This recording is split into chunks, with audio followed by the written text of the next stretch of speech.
अस्सलाम वालेकुम dear students.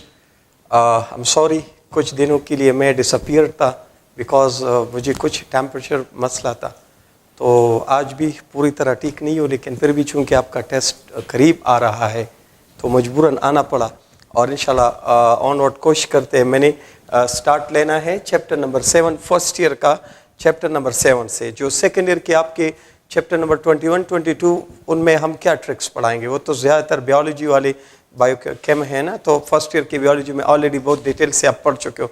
उसमें जितने एमसीक्यूज चैप्टर 21, 22 से आते हैं वो बुक से डायरेक्ट आते हैं। रीडिंग और डीप रीडिंग करनी है आपने, वर्ड बाय वर्ड रीडिंग करनी है। 23 और 24 चैप्टर जो है वो असद साहब ने रिकॉर्ड किए हैं। वो फोल्डर जो है उन असद साहब के फोल्डर में आप देख ले, वो अगर आप सेटिस्फाइड हो तो ठीक है, नहीं है तो फिर एट द एंड में दोबारा रिकॉर्ड इंशाल्लाह रिकॉर्ड करवा दूंगा। फ़िलहाल हम कोशिश करते हैं कि जितना जल्द हो सके फर्स्ट ईयर का कोर्स वाइंड अप करें। तो मैंने चैप्टर नंबर 7 से स्टार्ट किया है क्योंकि चैप्टर नंबर 7 ऑनवर्ड चैप्टर जो है ये छोटी भी है और ज़्यादा कंसेप्चुअल भी है, तो वाई नॉट पहले ये कवर करें। फिर चैप्टर 1 to 3 में ज़्यादा कंसेप्ट है, गैसेस लिक्विड्स और सॉलिड में वो सिंपल है। तो ऐसी तरतीब से जाते हैं कि जल्द से जल्द हम इम्पॉर्टेंट चीज़ें हाईलाइट करें या वो पहले सामने लाएं इंशाल्लाह। So let's start with the idea of your chapter number 7 first year course, that is what we call the chemical equilibrium. Chemical equilibrium. तो केमिकल इक्विलिब्रियम चैप्टर जो है it is related with reversible reactions. Reversible reaction से ताल्लुक है इस पूरे chapter का या केमिकल इक्विलिब्रियम का। और दूसरी बात इसमें यह है कि it is a dynamic equilibrium, क्योंकि इस स्टेज ऑफ रिवर्सिबल रिएक्शन पे neither forward reaction nor reverse reaction stop, दोनों कंटिन्यूस रहते हैं। Because at this stage neither forward nor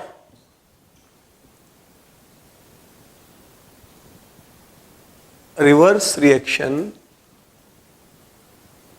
stops, इसलिए डायनामिक इक्विलिब्रियम का कंडीशन है। और नेक्स्ट बात इसमें यह है कि this chemical equilibrium is a stage of a reversible reaction, is a stage of a reversible reaction at which rate of forward reaction equals to rate of reverse reaction. That stage of reversible reaction at which the rate of forward equal to the rate of reverse reaction, this is called chemical equilibrium. At this stage concentration of reactants and products becomes constant। ये MCQ बहुत आ चुका है, ये constant होना। and may or may not be equal, यानी equilibrium का मतलब ये नहीं है कि रिएक्टेंट और प्रोडक्ट का कंसंट्रेशन बराबर हो जाता है, बल्कि इक्विलिब्रियम का मतलब है कि रिएक्टेंट और प्रोडक्ट का कंसंट्रेशन कांस्टेंट हो जाता है। It is the end of your reaction. आप फिर लिशेटलियर के थ्रू इसको मजीद डिस्टर्ब कर सकते हैं, लेकिन जो नेचुरली ये जिस स्टेटस में आता है वो इक्विलिब्रियम इसका एंड है। Although at equilibrium neither the forward nor the reverse reaction will stop, लेकिन आपके प्रोडक्ट का अमाउंट खत्म हो जाएगा, मजीद नहीं बनेगी प्रोडक्ट का अमाउंट। और नेक्स्ट बात इसमें चैप्टर 1 में आप अक्सर पढ़ते हो लिमिटिंग रिएक्टेंट। तो लिमिटिंग रिएक्टेंट वो रिएक्टेंट होता है जो 100% प्रोडक्ट में कन्वर्ट होता हो। रिवर्सिबल रिएक्शन में कोई भी रिएक्टेंट 100% प्रोडक्ट में कन्वर्ट नहीं होता, इसलिए concept of limiting reactant is not applicable in case of reversible reaction. कभी एग्जाम्पल में वहाँ चैप्टर 1 से रिवर्सिबल रिएक्शन का कोई एग्जाम्पल अगर वो देते और फिर भी लिमिटिंग मांगते हैं तो उसमें ब्रैकेट में लिखा होता है कि assume the reaction goes to completion.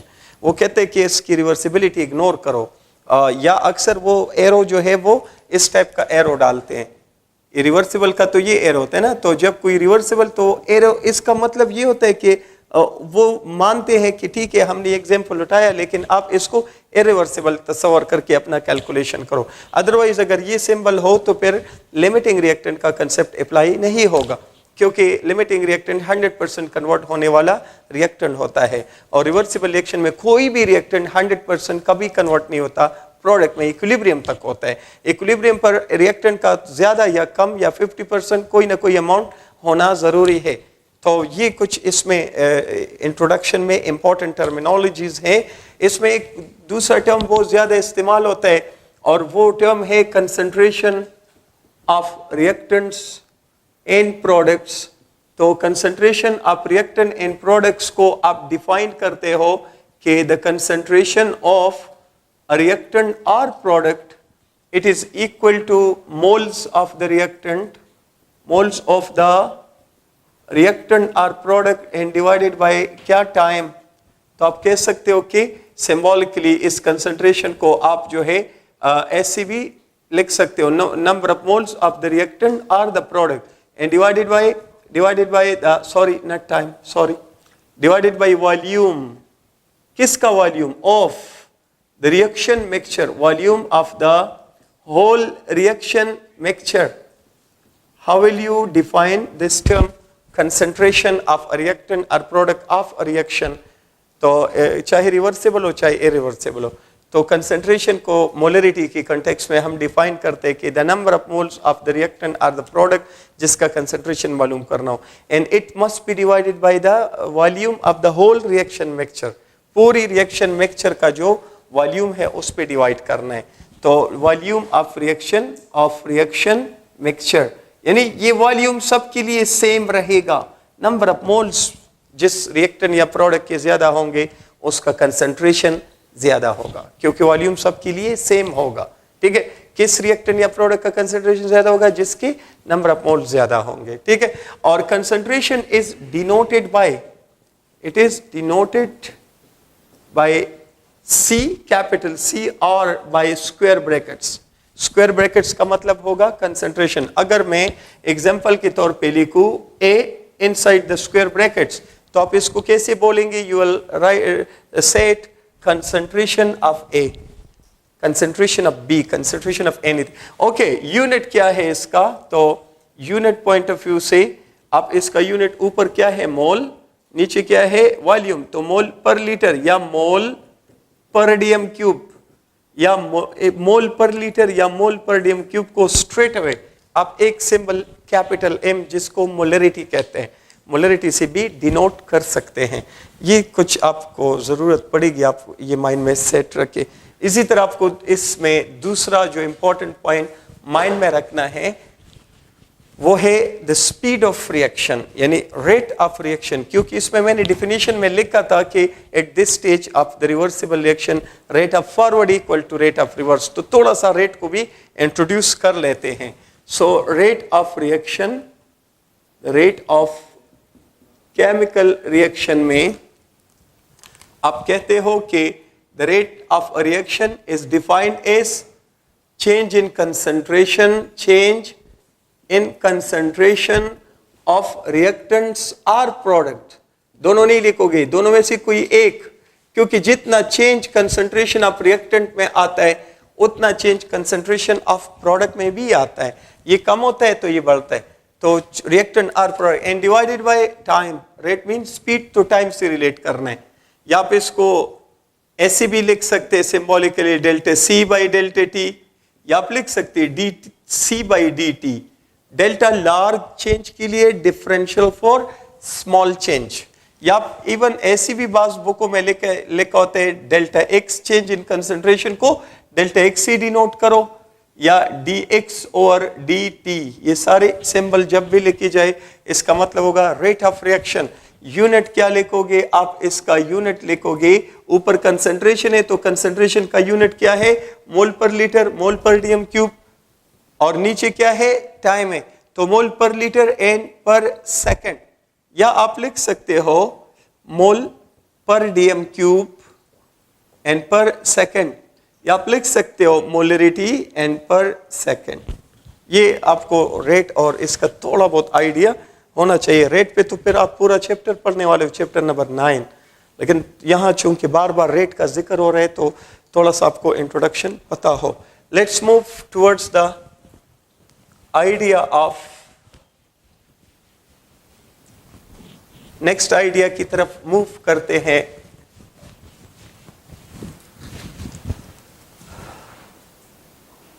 तो हमारा जो इसमें नेक्स्ट आइडिया है, नेक्स्ट कंसेप्ट है, that is about the concentration of reactants and products of a reversible reaction, of a reversible reaction at equilibrium. At equilibrium is called final concentration or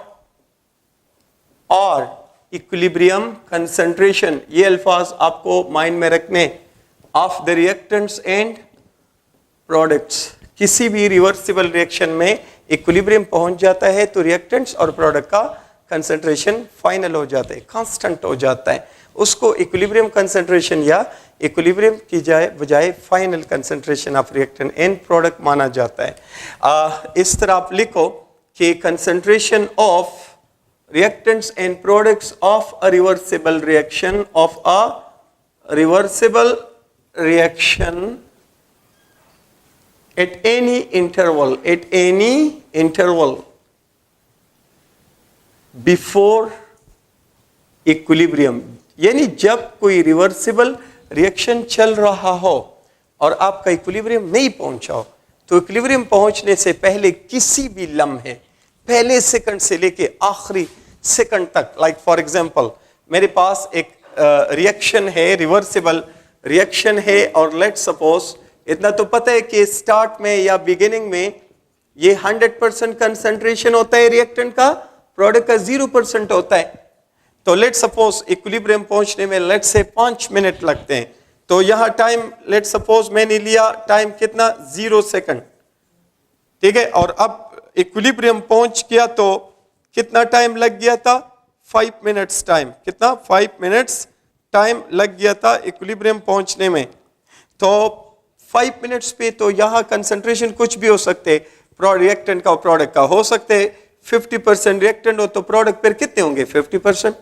हो सकते हैं कि रिएक्टेंट लेस देन 50% हो तो फिर product more than 50% होंगे। हो सकते हैं रिएक्टेंट मोर देन 50% हो तो प्रोडक्ट्स लेस देन 50%।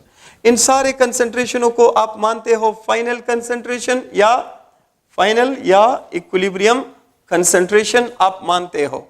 लेकिन जब तक इक्विलिब्रियम नहीं पहुंच चुका है, यानी पहले सेकंड से 0 सेकंड से, बल्कि 0 सेकंड से लेके 4 मिनट और 59 सेकंड तक, आखिरी सेकंड तक रिएक्टेंट और प्रोडक्ट का जो भी कंसंट्रेशन होगा उसको आप कहोगे क्या, initial concentration. So that is called, so आप दोबारा देखिए, कंसंट्रेशन ऑफ रिएक्टेंट और product of a reversible reaction at any interval but before equilibrium, so that concentration is generally called what concentration?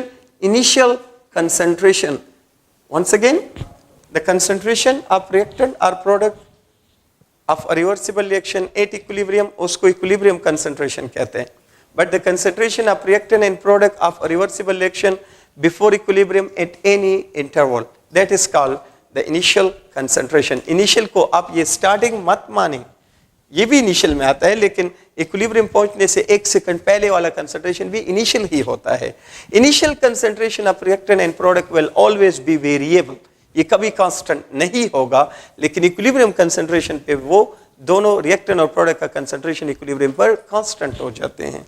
तो ये पॉइंट जरूरी है कि आपके माइंड में हो। एक और बात आप दिमाग में रखें कि अगर आप लोग क्या लो, रेशियो लो, किसका, प्रोडक्ट ऑफ, प्रोडक्ट मतलब हासिल ज़रब, प्रोडक्ट ऑफ इक्विलिब्रियम, शाबाश, प्रोडक्ट ऑफ इक्विलिब्रियम अमाउंट्स, मैंने अमाउंट्स का लफ्ज लिख दिया, ऑफ प्रोडक्ट्स, ऊपर प्रोडक्ट्स का अमाउंट लिखो और नीचे क्या लिखो, product of equilibrium amounts of कौन, रिएक्टेंट्स। वंस अगेन आप देखें मैंने क्या लिखा, I have taken a ratio ratio between product of equilibrium amounts of product and product of equilibrium amounts of reactants. इस ratio को आप जाहिर करते हो with a constant K, and this constant K is called equilibrium constant. What do you call it? Equilibrium constant. So कभी आपसे पूछा जाए कि what is equilibrium constant, तो simply it is the ratio of a product of equilibrium amount of products and product of equilibrium amount of reactants. इन दोनों amounts का equilibrium amount of products and equilibrium amount of reactants, in amount के ratio को आप equilibrium constant कहते हो. अब ये constant जो K है, ऊपर का जो amount होगा वही amount नीचे भी होगा. तो amount आप यहाँ amount को आप चार मुख्तलिफ, ब्रॉडली तो हम दो में लेते हैं, लेकिन इन डिटेल ये चार मुख्तलिफ कंटेक्स्टों में आपके बुक में डिस्कस किया गया है. तो अमाउंट से मतलब लेते हैं पार्शियल प्रेशर, लेकिन पार्शियल प्रेशर जो है ये सिर्फ गैसेस के लिए होता है. ठीक है, हम पार्शियल प्रेशर का कंसेप्ट इस्तेमाल करते हैं गैसेस के लिए. पार्शियल प्रेशर को ज्यादा प्रायोरिटी देते हैं कंपेयर टू कंसंट्रेशन. तो पार्शियल प्रेशर लेंगे या आप लेंगे कंसंट्रेशन, ये भी अमाउंट में आता है. मेनली पार्शियल प्रेशर और कंसंट्रेशन का ज्यादा कंसर्न हम जनरली रखते हैं, लेकिन इसके साथ साथ आपके बुक में इन टर्म्स ऑफ मोल्स भी ये लिया गया है और in terms of mole fractions भी ये लिया गया है. तो वंस अगेन दोबारा देखो, आप equilibrium amounts of product divided by equilibrium amounts of reactant, इस रेशो को डिनोट किया जाता है के से, और इस के को कहते हैं इक्विलिब्रियम कांस्टेंट. और अमाउंट का मतलब है चार चीजें, पार्शियल प्रेशर या मोल या कंसंट्रेशन या मोल फ्रैक्शन. तो अगर आप ऊपर लेते हो इक्विलिब्रियम कंसंट्रेशन ऑफ प्रोडक्ट, तो नीचे आप इक्विलिब्रियम कंसंट्रेशन ऑफ रिएक्टेंट लेंगे और यहाँ के सी लिखोगे, यानी equilibrium constant in terms of concentration. तो यहाँ ऊपर नीचे दोनों में आप कंसंट्रेशन लेंगे. चूंकि ऊपर भी कंसंट्रेशन है नीचे भी कंसंट्रेशन है, इसलिए केसी का कोई यूनिट नहीं होगा जनरली, बट स्पेसिफिकली इसका यूनिट हो सकता है. वो डिपेंड करता है लॉ ऑफ मास एक्शन के डेफिनेशन और उस इक्वेशन के स्टेकोमेट्री पे डिपेंड करता है. आगे डिस्कस कर लेंगे. इन जनरल इनका यूनिट नहीं होता, न्यूमेरिकली हम इनका यूनिट नहीं लिखते, लेकिन स्पेसिफिकली इनका यूनिट कभी होता है कभी नहीं होता. तो एक बात. दूसरी बात, अगर आपने ऊपर लिया है पार्शियल प्रेशर, तो नीचे भी आप पार्शियल प्रेशर लेंगे.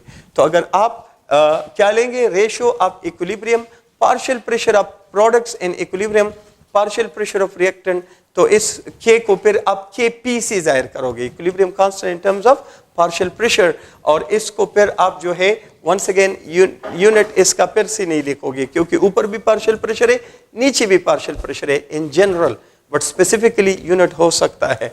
और अगर आपने ऊपर लिया equilibrium product of equilibrium moles of product and, तो नीचे लिखोगे product of equilibrium moles of reactant, तो फिर यहाँ लिखोगे के एन, यानी equilibrium constant in terms of moles. और फिर भी यूनिट जनरली नहीं होगा, स्पेसिफिकली हो सकता है. और अगर आप ऊपर लिखोगे प्रोडक्ट ऑफ इक्विलिब्रियम अमाउंट में मोल फ्रैक्शन लिखोगे, तो नीचे भी मोल फ्रैक्शन लिखोगे, तो फिर यहाँ के एक्स, मोल फ्रैक्शन को एक्स से डिनोट किया जाता है. तो equilibrium constant in terms of mole fraction. तो इस के को आप चार मुख्तलिफ कॉन्टेक्स्ट में ले सकते हो, के सी, के पी, के एन, के x. Equilibrium constant in terms of concentration, in terms of partial pressure, in terms of mole, in terms of mole fraction. आप डिपेंड करते हैं. जनरली इसका यूनिट नहीं होता, स्पेसिफिकली हो सकता है. So it has no unit in general, no unit in general, but specifically it may have unit. ये आगे समझ जाओगे कि इसका क्या मतलब है. यानी मेरे कहने का मतलब है कि आप न्यूमेरिकल वैल्यूज की कैलकुलेट करते हो तो यूनिट मत लिखें, लेकिन अगर कोई इक्वेशन दिया जाए कि इसका यूनिट डिराइव करे तो फिर डेरिवेशन का तरीका बता दूंगा. कभी होता है और कभी नहीं होता. एक बात. दूसरी बात ये है कि इसको आप इस तरह डिनोट कर सकते हो, के सी, के पी ज़्यादातर इन दो शेप में ज़्यादा पढ़ा जाता है, के एन और के एक्स. ये चार आपके बुक में मुख्तलिफ फॉर्म्स इस इक्विलिब्रियम कांस्टेंट के डिस्कस किए गए हैं. तो इस पूरी इक्वेशन को आप क्या कहते हो, इस पूरी इक्वेशन को ये जो मैं इनसर्कल करता हूं, तो इस पूरी इक्वेशन को आप जनरली कहते हो equilibrium constant expression. What do you call it? You call it equilibrium constant expression. ये बहुत ज़रूरी है. इस चैप्टर में ज़्यादातर एक्सप्लेनेशन आपने इस इक्विलिब्रियम कांस्टेंट एक्सप्रेशन से लेना है. लेकिन अगर मैं थोड़ा सा चेंज करूं, मैं यहाँ ये इक्वेशन चेंज करता हूँ. If I express the product of equilibrium के बजाय मैंने लिखना है इनिशियल. और I hope you got it.